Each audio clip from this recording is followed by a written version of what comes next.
सुभद्रा को नहीं प्रभाती देले खुशी खबर एणिकी एमाने भी पाइबे सुभद्रा टंका। तो सुभद्रा योजना को नहीं एबे भी लोकंक मनरे द्वंद्व रही।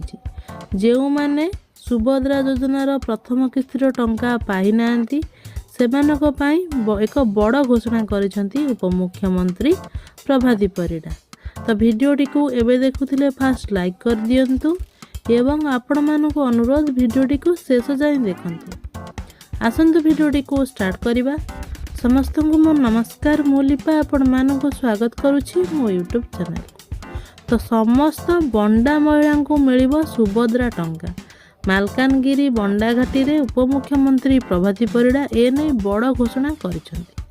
तो सुभद्रा टंका बंटन नहीं बंडा महिला सह आलोचना कले उपमुख्यमंत्री। से कहिसेंती समस्त बंडा महिला को मिलिबो सुभद्रा टंका। सेपटे सुभद्रा योजनार प्रथम किस्तिर चतुर्थ पर्याय टंका को स्थगित रखिछन सरकार। डिसेम्बर 25 तारिख रे एही टंका मिलिबार थिला। एबे जांच प्रक्रिया सरिबा परे एही टंका केबे मिलिबो ताहा घोषणा करिवे सरकार।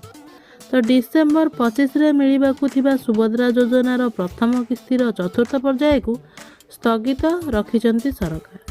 सुभद्रा टंका पाइबाकू जांच प्रक्रिया शेष करिनथिबा हिताधिकारी को सरकार शेष सुजोग देइछन्ती। तो केवाईसी जांच समस्या थिबारु 5,11,000 आवेदनकारी महिला को आउ एक सुजोग देइछन्ती सरकार।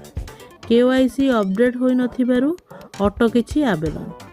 तो ओटीपी जरिया रे केवाईसी करिथिले बायोमेट्रिक जरिया रे केवाईसी करिबाकू अपील करछन्ती उपमुख्यमंत्री। जनसेवा केंद्र रे एही केवाईसी जांच हेबो। जांच सरिला परे एही पर्याय रे 20 लाख रु अधिक हिताधिकारी को सुभद्रा टंका मिलिबो। तो आशा करूछि वीडियोटी को शेष जाए देखिथिबे। आपण मानकर सुचिंत मतामत कमेंट बॉक्स रे जणाइबे। जदि वीडियोटी भलो लागिला तेबे लाइक करिवे, शेयर करिवे। जदि हम चैनल को नुआ करी विजिट करूछंती तेबे सब्सक्राइब करबा को भूलिबे नाही। एहीपरि नुआ नुआ अपडेट जानिबा पई आम चैनल सहित जोड़ी होई रहिथांतु। समस्त को मो तरफरु आम चैनल तरफरु बहुत बहुत धन्यवाद।